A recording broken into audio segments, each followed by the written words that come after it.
Akkor elérkeztünk az első szakmai és vicszintű előadáshoz. Át is adnám a szót Piersonnak, hogy tartsa meg az előadását, amelynek a kiadottól egy kicsit megváltoztattuk a címet, ott is le van írva a mappában, de kitaláltuk ezt végül együtt tegnap, hogy van ez a jó kis szlogen, a Secure by Default, szerintem mindenki ismeri ezt, meg azt is, hogy honnan származik. Úgyhogy pont jó lesz az ő előadásának, hogy mennyi az igazság ebben. Well, thank you very much for having me here. I'm just very pleased to be in your country. This is the first time I've been to Hungary and Budapest, and so I just think it's beautiful here. And so thank you very much for having me. As Marcella said, my name is Tim Pierson. I'm from EC Council. The name of my company is Data Century. I come from Dallas, Texas. All right, and probably most of you guys have heard of the place. Probably get some of the reruns of the show, maybe Dallas, I would imagine. I know I was teaching a class in Paris, I guess it's been about 5 years ago, and this one guy raised his hand and he said, because I wrote up on the board, Tim Pierson, IBM USA, Dallas, Texas, and he raised his hand. He said, you ride horse? No. I said, no. I said, well, I rode him to the airport, but he couldn't swim, so I had to leave him there in the corral. So basically, I don't know JR, okay? I come from Dallas, but we're a very, very progressive city. I kind of consider myself a networking and technology guru. Okay? I would imagine you guys are very, very similar to me in a lot of regards. All right, and I'll give you this little test a little bit later on during the presentation, just to see if you meet the geek, okay, measurement or not. All right. I was telling Marcella that wow, I wish I could talk my wife into something like this. I use the same ploy, I'm sure you guys do, but honey, we need it for my work. I mean, it's important. I'm sure you guys use that same type of thing to get, you know, new items, new technology for you. I specialize in security and in virtualization, and a portion of my talk will be on virtualization. I'd like to have, with a show of hands, please, how many people are using something like ESX or some kind of a virtual server of some kind? Okay, I just love that. You guys are going to be perfect. Okay, as I said, I'm specialized in security and virtualization. I'm the contributing author to a new book that will be released here in July. It's VMware vSphere and Virtual Infrastructure Security. Okay, securing the ESX in the virtual environment. Okay, and I've got a little ISBN number and such that's there. Now, I think probably what more the presentation will be about than anything else is that during our click next to move on to the to get the particular product installed, oftentimes we lose sight of where it's really secure. Right? And this really has manifested itself more than anything else in the virtual environment. Because in the virtual environment, it's so easy just to bring something up and deploy a brand new machine. You can do it in 5 minutes, 3 minutes, even 2 minutes perhaps, depending upon the size of the machine. All right, and this gets to be problematic, okay, from the view of the security department. Okay, are we really secure when we're doing some of these things? And so I'm going to hopefully open your eyes on some things that you might have thought were secure, but maybe not. Basically, when you click next, is it really secure? All right, from the standpoint of the manufacturer, okay, is it secure?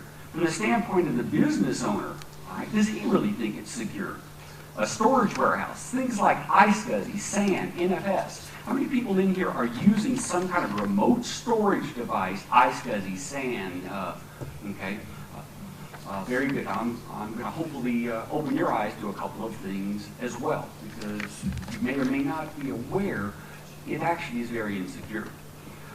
What about the hacker himself? Does the hacker itself think it's secure? Let's do just a little bit of publicity here. The course I was asked to come and teach is the ECSA LPT course. All right, and that's EC Council's version of the licensed penetration testing course. Right? It's the next step on from the Certified Ethical Hacker course. All right, so I always describe it as the Certified Ethical Hacker course provides you the tools or teaches you the tools in your toolbox, where the LPT ECSA course shows you how to use those tools. It also shows you how to present those tools and to make sure that you prepare a report that will look good for the findings of the C-level people in the organization, the CFO, the CEO, the CIO, and so on. Basically, what is pen testing? Well, basically, pen testing is just simply testing the device to be sure that it is indeed secure. All right, we're going to talk real quickly about what the difference is between vulnerability assessment and pen testing. Why pen testing is required, and why should seasoned IT people such as yourself actually venture into this particular sector. Right? Are there jobs available for this? Is this something we should focus our particular career on, perhaps? Despite the economy, IT security salaries are basically on the rise. In the final quarter of 2008, overall pay for the uncertified IT professionals recorded a calendar quarter decline of about 0.5%. Pay for a handful of IT skill sets, including several security skills and certifications, actually grew. Okay, in the fourth quarter of 2008, a researcher found that Easy Counsel's Certified Ethical Hacker as a certification was posting the greatest gains for seeing the highest pay increases, actually up about 40% in 2008. Just to give you a couple of screen splashes, ones that we've all, I'm sure, seen. Corporate penetration testers are also known as white hatters due to their use of the hacking techniques and ethical ends. Do you guys know where the term white hat and black hat actually comes from? You might find this kind of interesting. It actually comes from the old Western movies where the good guy always wore a white hat, okay, and the bad guy always wore a black hat. Just a little bit of useless trivia for you there. The IT Job Watch in the UK shows that the penetration tester is up 72%. Ethical hacking, 15%. All right, and this is actually what they're looking for when they're looking for jobs. I'm sure you guys heard about this. All right, this is probably one of our biggest break-ins to date. This is going to dwarf the previous one from TJ Maxx. This was the credit card processor Heartland, okay, and their payment system was actually hacked, stealing a huge amount of data, okay, from these individuals. Well, what's this data worth? What are the hackers are actually looking for here? Whether you knew it or not, it takes actually 3 pieces of information in order for you to steal someone's identity. That would include, in the U.S., a social security number, a full legal name, okay, and a date of birth. With those 3 pieces of information, that's worth about $10 on the black market. Okay? Now, $10 probably is not a whole lot of money, although I would venture to say that most IT departments of any substantial size, okay, as far as their HR department, 100,000 records of those employees, whether they're past or present, would probably be a pretty good guess as the number of items that we could get if we were able to break into it. So let's say we got 100,000 items, okay, in there. If that's the case, then we've just arrived at one of the newly created millionaires. Right? So it is something the hackers are definitely looking for as far as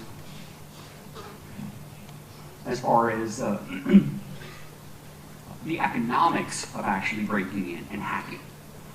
The economic crisis actually heightened the need for security. Actually, what it says here, security risks are heightened at the world's largest financial institutions. This is a report from Deloitte and Touche.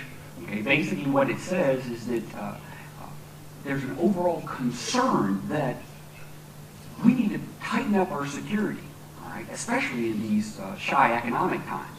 The security landscape, these are just a couple of screenshots to give you an idea of what these would look like. All right, here's one that the government job sites okay, were hacked, all right, baked into these. Spammers hack into the Aussie government website, okay. Security software makers' own website was hacked.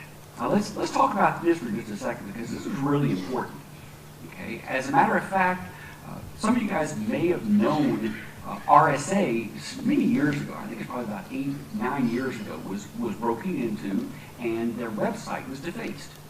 Basically, their website was just, the wording and stuff was just changed around on the front part of their website. That caused such grave losses of sales because the public looked at them, okay, you're a security company, and you can't even keep your own website secure? Why should I buy your particular product? This caused a lot of problems because most businesses don't actually figure how much their intellectual property or their reputations are actually worth. They don't figure that into the equation when they look at what kind of devastation is going to happen if we get hacked, if we get broken into. As a matter of fact, on the RSA one, it wasn't even RSA that was managing the website. It was actually some third-party company that was actually managing the website, which is extremely popular today. But guess who took the fall for it?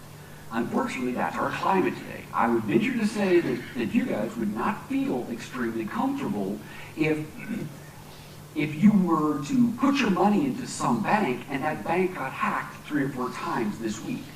Right? Even though maybe it's protected by some government entity that you may have, you're still probably not going to feel real comfortable about actually putting your money in it. And so the reputations of these companies is extremely important. And a lot of businesses don't step up and realize that.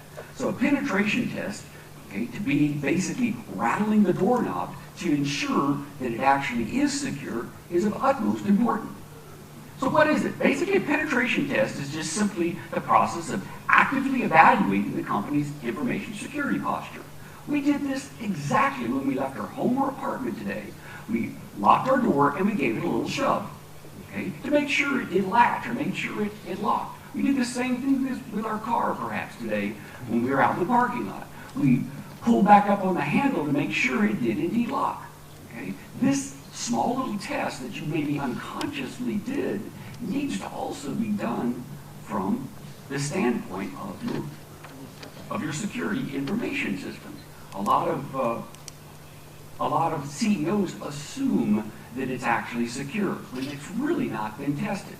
One thing that you're going to find out, especially if you're governed by some regulatory laws, now, I know this isn't the U.S., but in the U.S. we have Sarbanes-Oxley. Now, if you deal with U.S. and you're a publicly traded company, you still have to deal with Sarbanes-Oxley.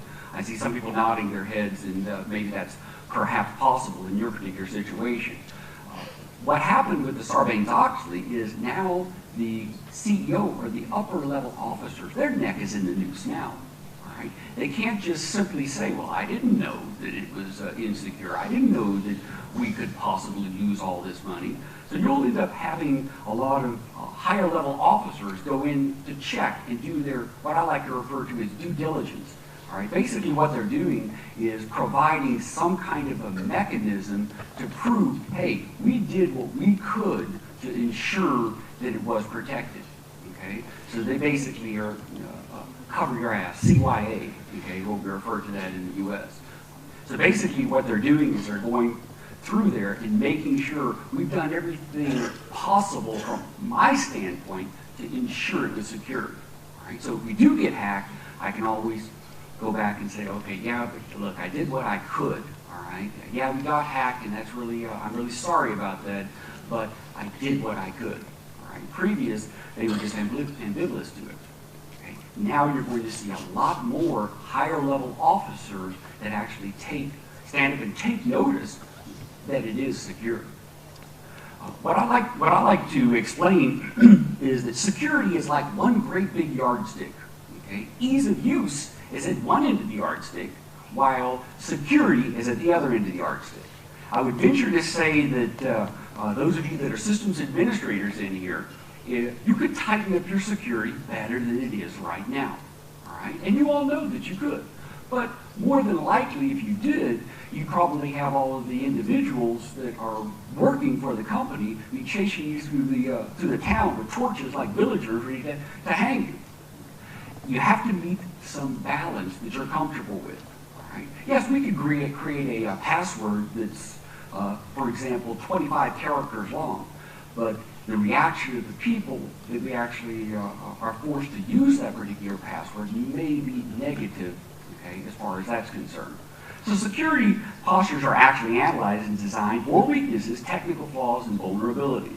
So the results are actually delivered comprehensively in a report, okay, that they can show to the C-level officers and possibly shareholders, okay, and other interested entities to ensure, yes, we did what we could to make sure that this was secure.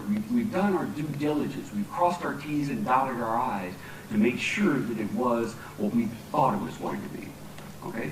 So that's kind of what a penetration test is. So what's a vulnerability assessment? Okay? Because most thought it was going to be. Okay? So that's kind of what a penetration test is. So what's a vulnerability assessment? Okay? Because most individuals think it's the same thing. In reality, a vulnerability assessment is just simply an examination of the ability of the system, okay, or the application, including current security procedures and controls against known vulnerabilities. This has nothing to do with something that's unknown. It has nothing to do with just kind of a gut feel or trying things that are out of the box, all right, that a penetration tester would actually have to do. A good penetration tester is not just simply going to run a Nessus scan on your system and provide you a report, okay, and then collect his money. Now, that would be nice if you could do that. I mean, it would be really cost effective if you could do that. Unfortunately, not too many businesses are going to sit still for you just charging an exorbitant amount of money doing that type of thing.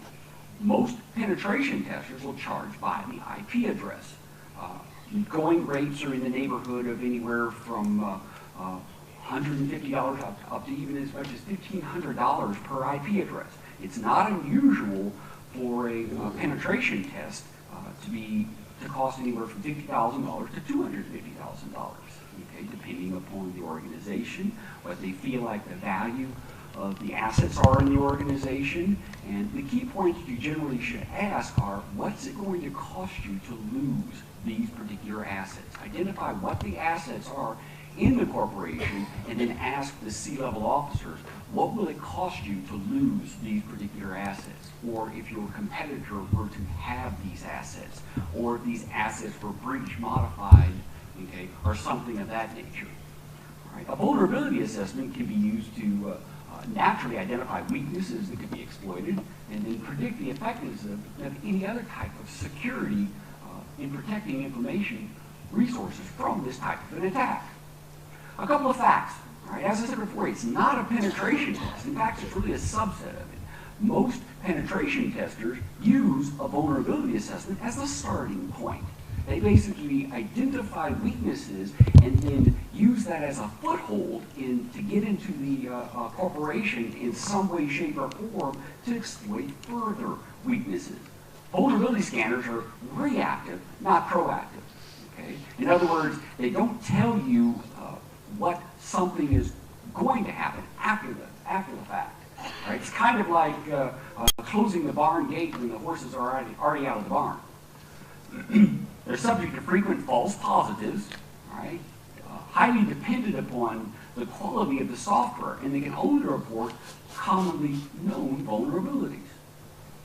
The penetration testing and legal compliance, you may be compelled to do a penetration test. And I would venture to say that's why most companies are doing penetration tests these days, okay? Because they're required to by some kind of an organization that requires them to do so. For example, the payment card industry, data security infrastructure, PCI. If you take any kind of Visa, MasterCard, you're going to be required to do these things. And I'm sure this is also required here, okay? Sarbanes-Oxley, as we talked about before, this one here is a U.S. standard, the HIPAA, okay, for the health privacy. Other national government requirements also require this. So it's important find what is required in your organizations to actually have a penetration test done. So what are the different types of penetration tests? Of course, we have the external penetration tests, see what we can get in from the outside. I've done many, many penetration tests. And over my entire career, I've got about a 1% success rate from the outside. Okay? You're probably saying, "Whoa, that's not too whippy good." Well, actually, I've got a 99.9% success rate on the inside. Okay? So if you allow me to come in your doors and plug my laptop into one of your ports, I can pretty much get access to just about everything else. Right? We've done a fairly good job of being able to protect ourselves from the external point of view. From the internal point of view, okay, not really so whippy good. All right? Unfortunately, most of you guys know that anywhere from 70 to 80% of the attacks come from the inside. Right? So it's not just sufficient just to say, okay, I'm going to make sure I've got a really tight external security and forget about the internal security. Yes, we all want to trust our employees, but that's not necessarily taking things prudently. We need to make sure that what they have access to, they need to have access to, all right? And really nothing more to do it correctly, all right? Internal security assessment, application security assessment, of course, network security assessment, wireless, remote access, okay, telephony security assessment, and probably the biggest one, social engineering, all right? Unfortunately, you can't really put a service pack on a person, okay? And I like to make the statement, there's no patch for stupidity, all right? I'd like to, I can't really sugarcoat it any better than that, all right? More than likely, if in your organization, if you've told somebody, now don't do that anymore, and they just not do it, all right? It just simply doesn't happen, okay? Most network administrators have to have some kind of mechanism to either enforce that they don't do it or be able to audit when they come back and do it to find out that they have done it. Right? The problem is, a lot of times, the person that you're actually trying to enforce these limitations on is the guy that signs your paycheck. Okay? And a lot of you guys that are smiling know exactly what I'm talking about. I used to work for a very large mortgage company. At the mortgage company, basically they said, okay, Tim, I want you to go ahead and tighten up everybody else's security, but don't do me that. I don't want to mess with all of that. That's just the person I want to make sure they're secure. All right? The other guys I could pretty much control. It was the guy at the top level of the organization that thought I had to have access to everything. All right? And so we played this game, okay, for my tenure for over about 3 or 4 years, that I would grant him access, then he would go ahead and be able to check to make sure he could get access. Then I'd take it away from him, all right? And he didn't know it for like about 6 months, and he'd call me and say, okay, I can't get back into it. Oh, it must be some glitch. I'd grant him access. We did this in song and dance because I'd lock him back out of it because he didn't really know what he was doing. He did sign my paycheck. He didn't know how to do that, and so I wanted to ensure that was still happening. But at the same time, I didn't want him to mess up or muddle up anything that I spent my hard work on, because guess what? It was going to roll back to me if it did. Right? You guys, I'm sure, are in this same situation in a lot of cases. All right? Are you a tinkerer? Okay? Or do you take the defaults? Are you the type of individual that likes to tinker with things, see how it works? All right? Do you just install it and just take the defaults?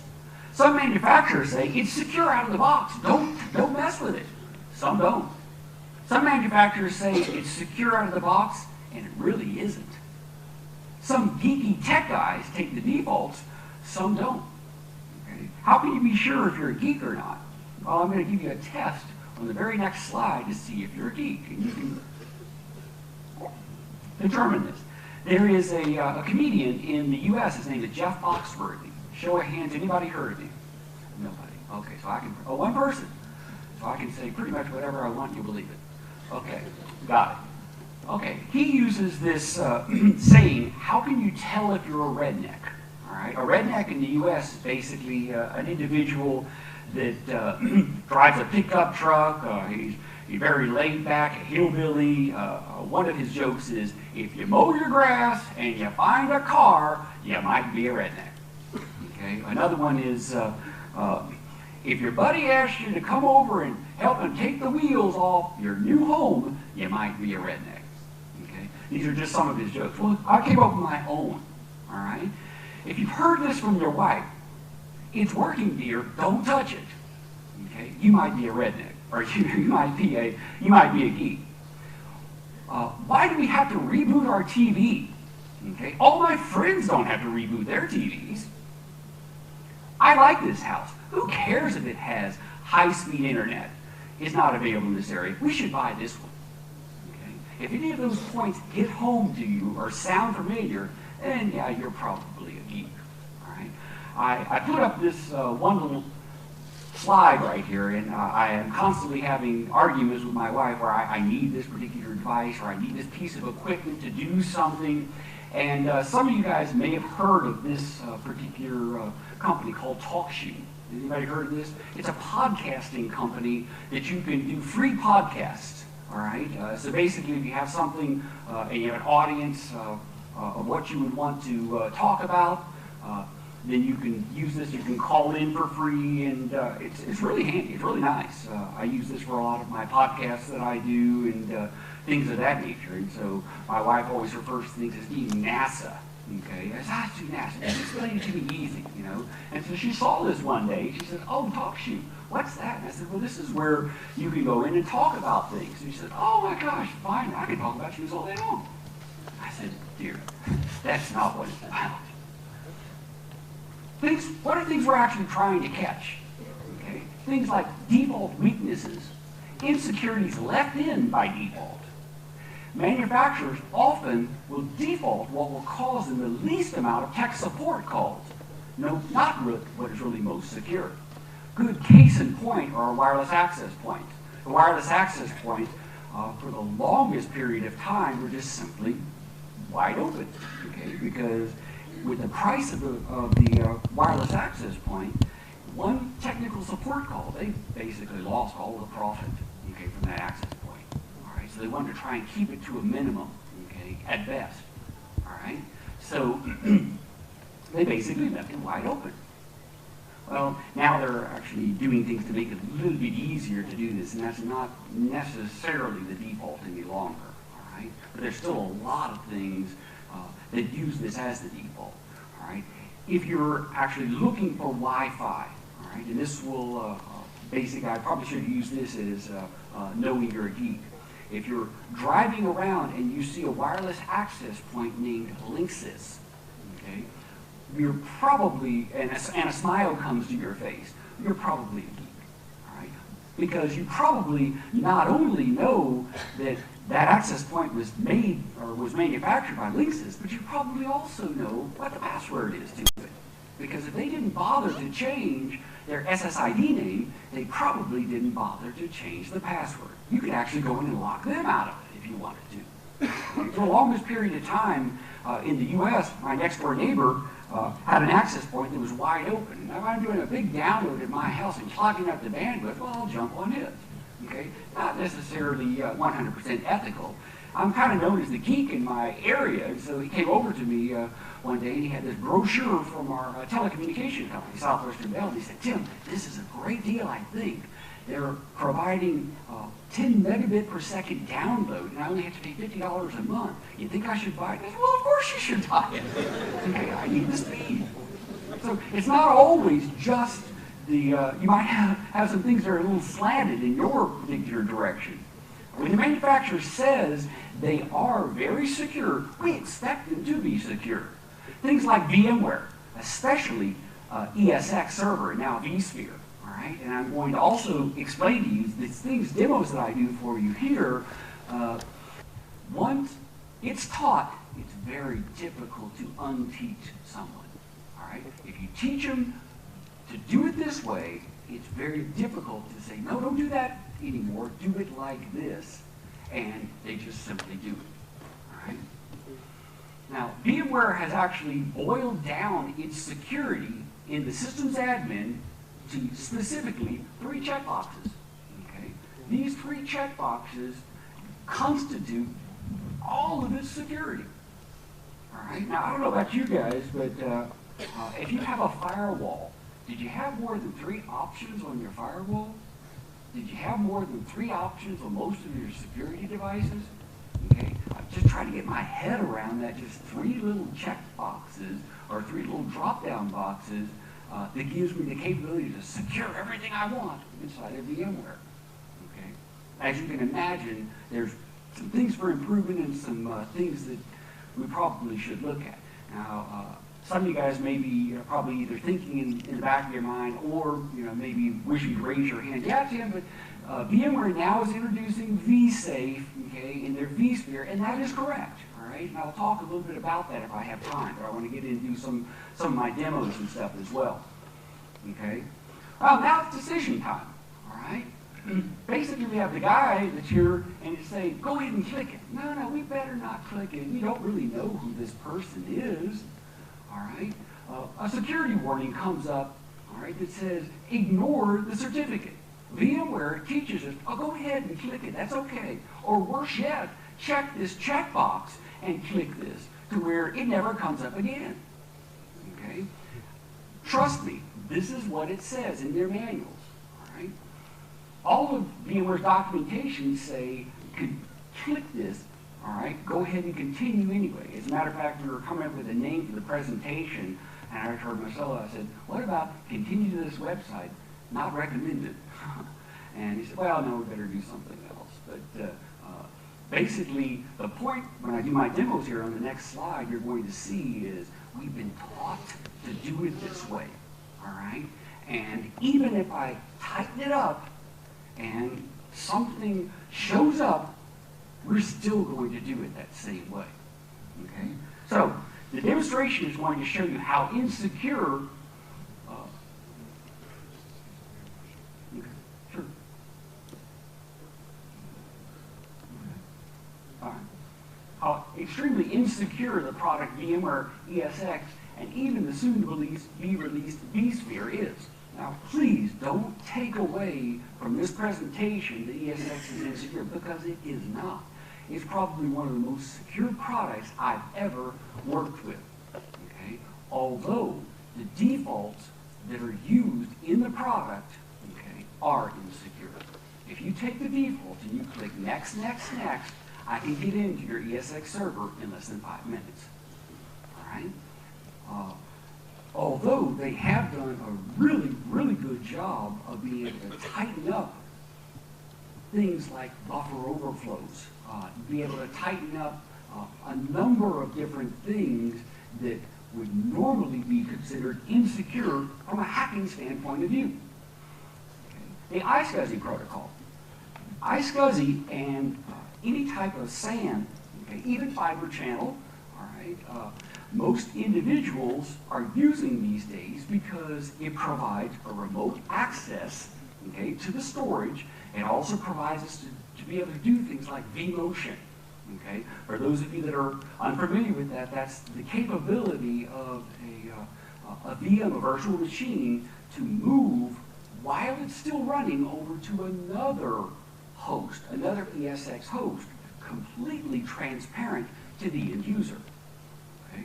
What VMware doesn't really tell you, okay, or doesn't actually make a big deal out of telling you, is first off, that nothing is encrypted in that. All right? So I would be able to grab any of that information and pull out any credentials in any of the memory pages. Okay? It's simply a memory footprint that's transferred over the wire, okay, while the machine is still running. So if I act as a man in the middle using a standard utility that we've all kind of grown to know and love, I'm going to use Cain and Abel to do a lot of this type of stuff. All right, but I'm going to do it with a little bit of a twist. Okay? I'm also going to show you the login credentials, all right, where we've actually been shown, go ahead, it's all right, just click it, it'll be just fine. All right? After this presentation, I'm hoping you'll take away that, well, maybe it's not really quite so fine. Okay? Now, a couple of problems that I ran into here in doing this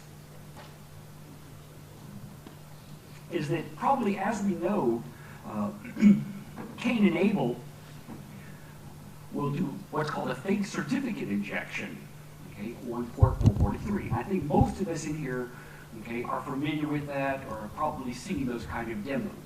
When I talked to Marcel about doing a couple of things, he said, no, these guys are pretty sharp. You're going to have to come up with something new. Well, this is cutting edge. This is something that I know of.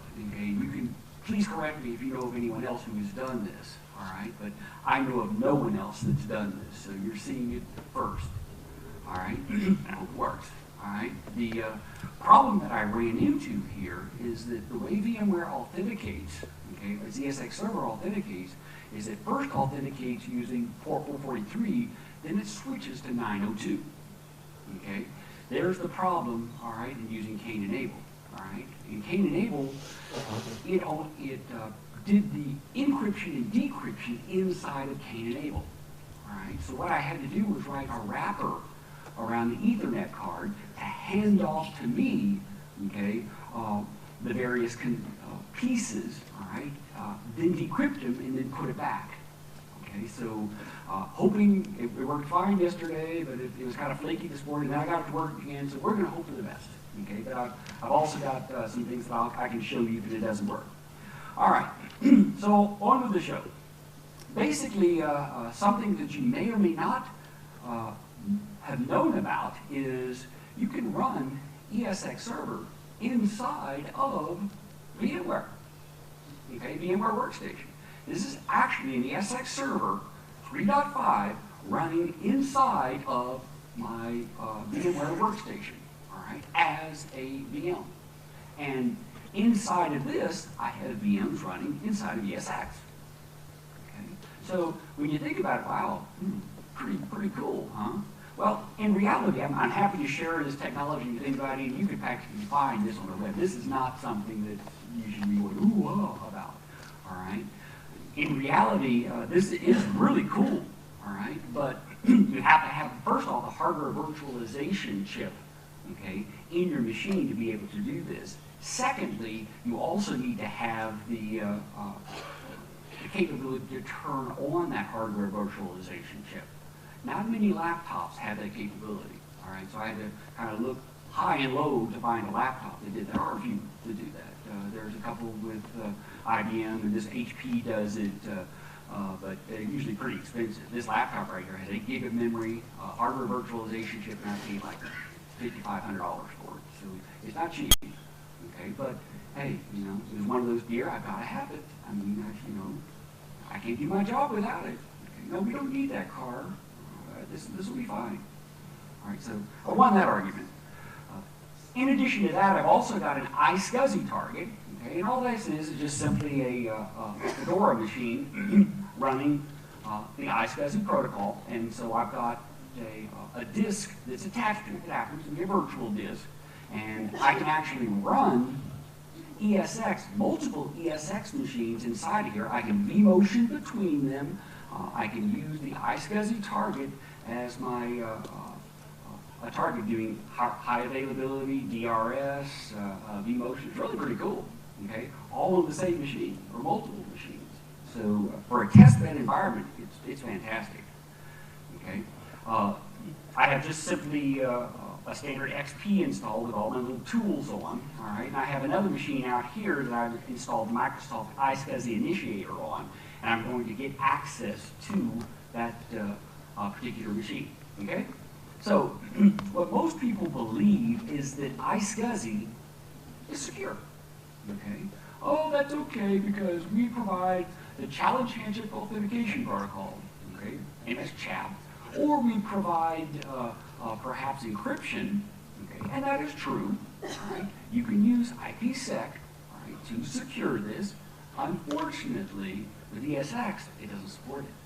If you're using ESX, while it does use CHAP, it's only a one-way authentication. It's not even a dual authentication in ESX.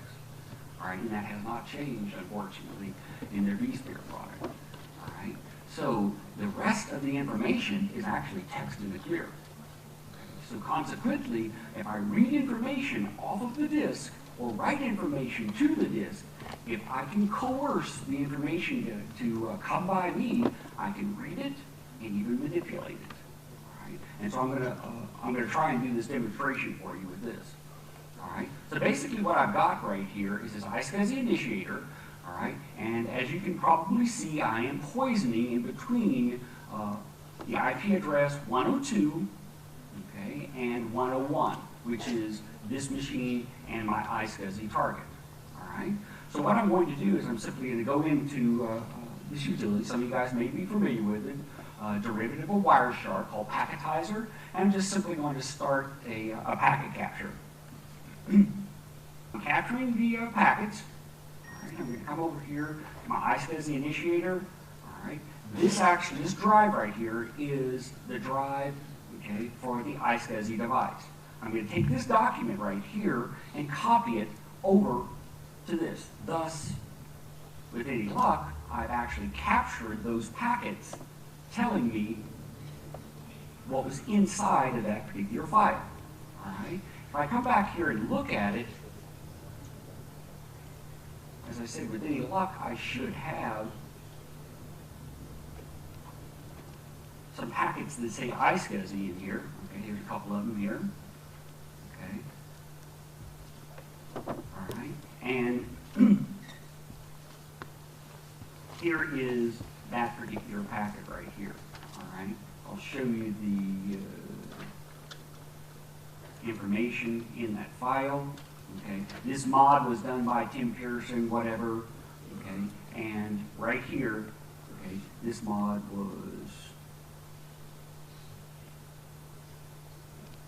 was done by Tim Pierson and such and such. So I basically captured that information from that iSCSI target.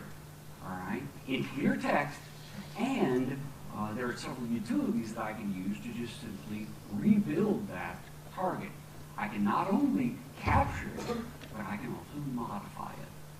Okay? Think of the kind of damage that I could do if this was a database. Think of the kind of damage that I could do once we've been authenticated to the database to change the values, let's say in my account, okay, for my bank. Right now I think my account, I don't think it was $5, I think it was $500,000. Yeah, that's right, $500,000, that's right. Okay. Can you imagine the kind of damage that can be done? All right. Now most of you that are familiar, by show of hands, who is familiar with Cain and Abel? All right. Okay, now, what I showed you right here was probably something that is, okay, yeah, Tim, that's fine. I'm sorry, yes, you're saying you're familiar, or you're asking a question? I know what you're probably saying. Yeah, Tim, that's fine, but we've seen this kind of thing before. And yes, I'm not showing you anything new. What you probably didn't realize is how easy it was and whether that information was in the clear.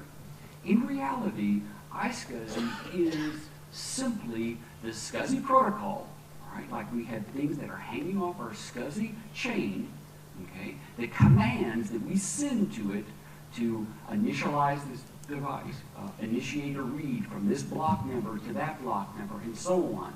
All of those same commands are done with iSCSI. We just simply transport that command over IP. That's it. That's the only difference. There's no encryption, okay, unless we've actually added that layer with IPsec or something like that. But again, both sides have to understand it. Now, when we were doing this yesterday, I wanted to show you this demonstration from my data center back in North Carolina, where I was using a $300,000 Stonefly SAN to do this demonstration with, rather than this little iSCSI target. Okay, it works just as well, just as easy. Okay, and it basically lends itself to, oh gosh, I spent all this money on that SAN. It's kind of, it can be done. Any IP version 4 protocol you can do this with. All right. Some of the people may or may not be familiar with some of the mitigation techniques for this. And I'll come back to that if I have time, all right? But oftentimes, we don't have both sides to be able to do this with. And I'll explain further in just a second. Let me move on to my other demonstration. The other demonstration I'm going to do is actually with a is using the VMware infrastructure client. Now, if you're using ESX, you're using this, all right? More than likely, when it comes up, VMware, when you install ESX, it generates a certificate internally. It's a self-signed certificate.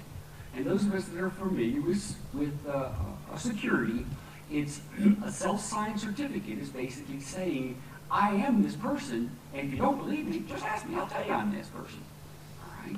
Now, if you were to open up a bank account, and I use this illustration in a lot of my class, open up a bank account, I'll go into the bank, and they say, well, I need to see some form of ID. Okay, sure. I give them an ID card, and the ID card says Tim's Driver's License Company. They look at it and they say, oh, well, who's this? Well, it's me. Well, how do I know this? Just ask me, I'll tell you it's me. What else do you need to know? That's really what a self-signed certificate is doing.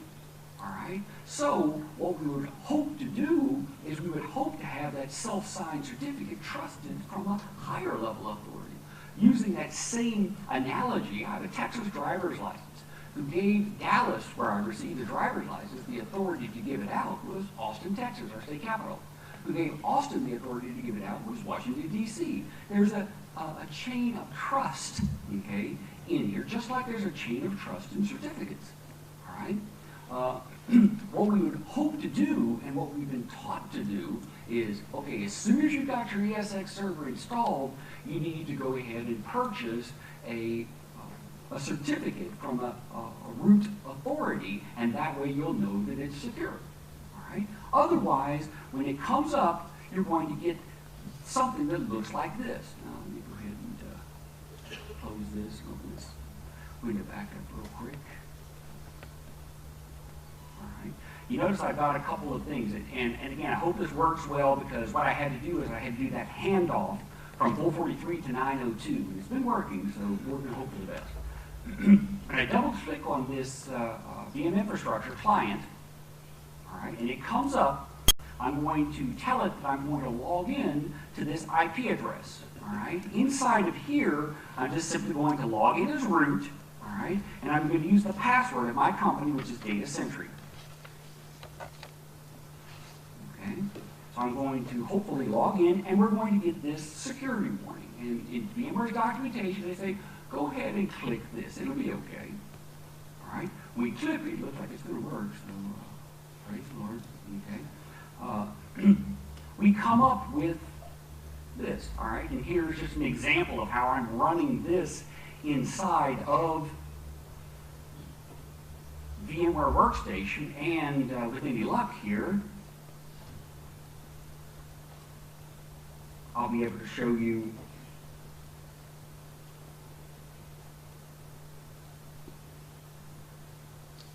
and sometimes I get that. Sometimes I have to boot it more than once to get this to work. So, okay, I'm glad I logged in first. Okay, so it looks like it's good. Oh, maybe not.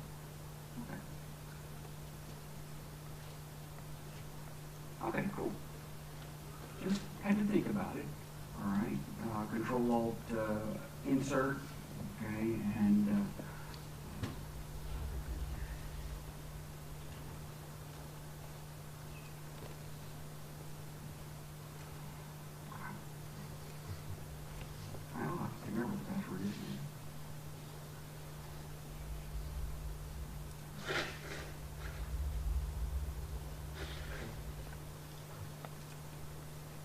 one last time.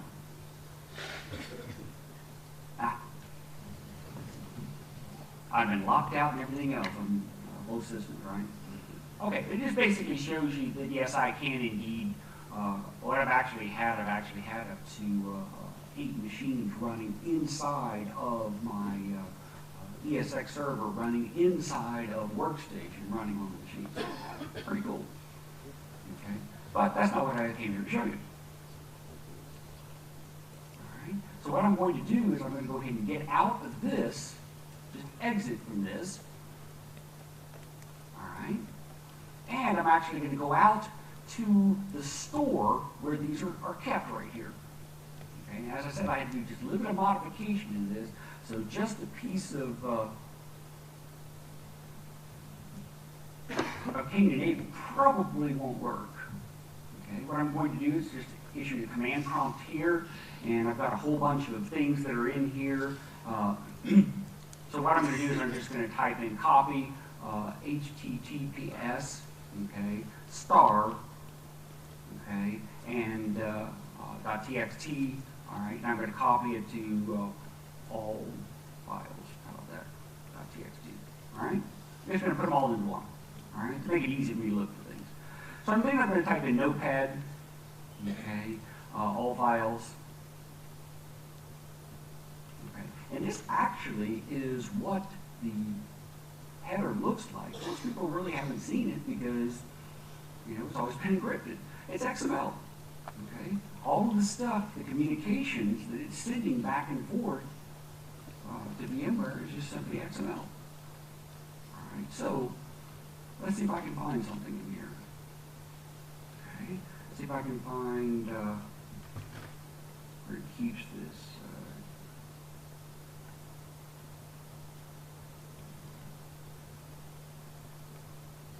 There it is. Okay. Username, data centric. Okay, here's my password. All right, here's my user. Now, if that doesn't impress your network administrator, it should. Let's talk about mitigation techniques for this. All right. In this particular case right here, how would we mitigate this? Oh, okay, no problem. What we need to do is we need to go ahead and get the buy a root certificate, okay, and have the root certificate trust this certificate. Okay, problem solved. All right, no problem. Okay, we'll go ahead and do that. The first time that you do that, how many people do you think would actually come back and not click that button? Because by doing that, that little dialog box to ignore will no longer come up.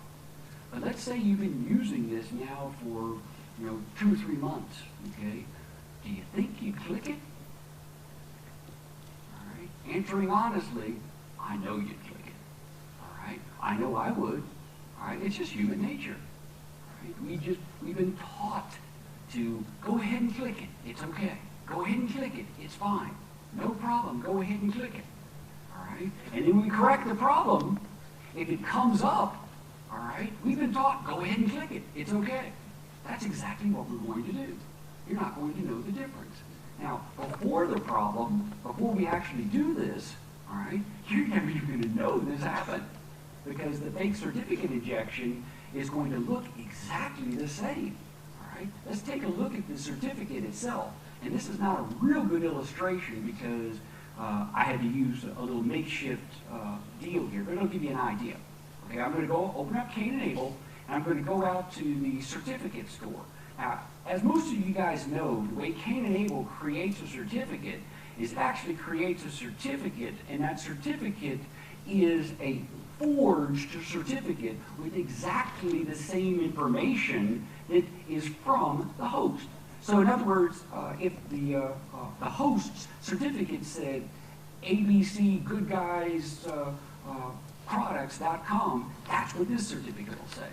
All right. As a matter of fact, every single thing in the certificate is identical to the certificate except this little fingerprint. Okay, and the fingerprint is derived from issue 2, this unknown host name. I'm not sure how it does this, because normally it has my URL in here. Since I don't have any kind of DNS in here, why it's doing this.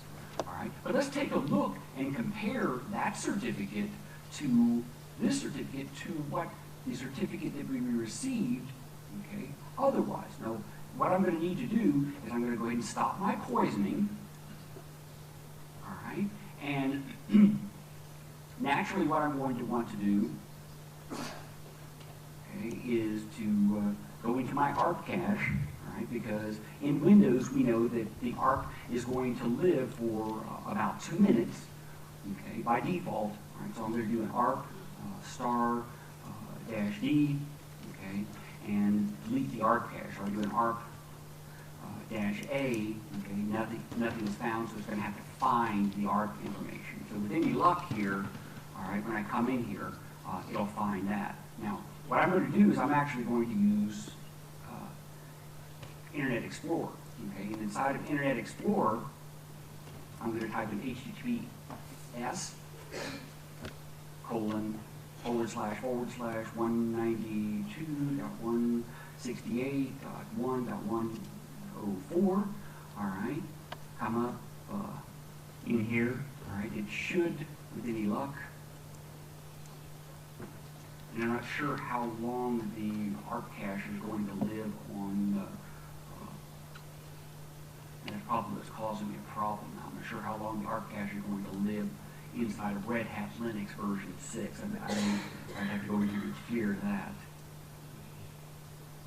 Okay. Well, what my intent here is, a lot of times when you go ahead and work is because it just simply asks for it again. It doesn't look like it's going to cooperate because it knows I'm doing a demo, so of course it's not going to. What I was going to do was to show you the certificate, and you would be able to see how they're absolutely identical. There is no difference in the certificate. All right, the only thing different is that thumbprint. All right, so to the normal user, before a certificate is actually signed, there is absolutely no way for them to be able to tell the difference. All right, so can this happen? Oh yes. All right, will they notice it? No way they would notice it. All right, does that make sense? All right, so. Okay, so basically, what have we learned? All right, and here we basically learned that things are not always what they should be from default. Also, VMware has done a really good job of securing their product, and if this is of interest to you, we teach a whole 5-day class on different ways to hack into VMware ESX. It's a fascinating class. And you'll find that it's a very secure product, but there are ways around it. And you need to be on your toes to not let the bad guy know the way around it. Because if you compromise the ESX server itself, okay, that's a very juicy target from a hacker, because you not only get access to just that ESX machine, you get access to every single one of those VMs on that machine. Okay? Wouldn't that be an ideal thing for a hacker? Okay? Let me do it now. Okay. So basically, a hacker, this is going to be a huge target for them in the future. Okay. And if I were to go in here.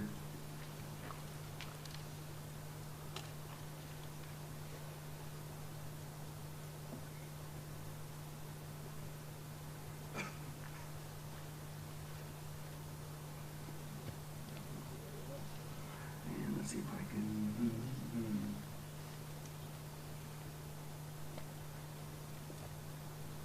I can't remember the commands right up now.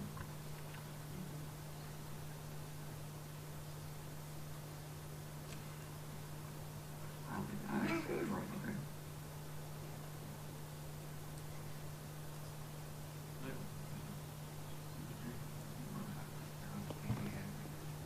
Yeah, that's one way of seeing it for sure. If I bring the interface up and down, that's one way of seeing it for sure, right? Okay.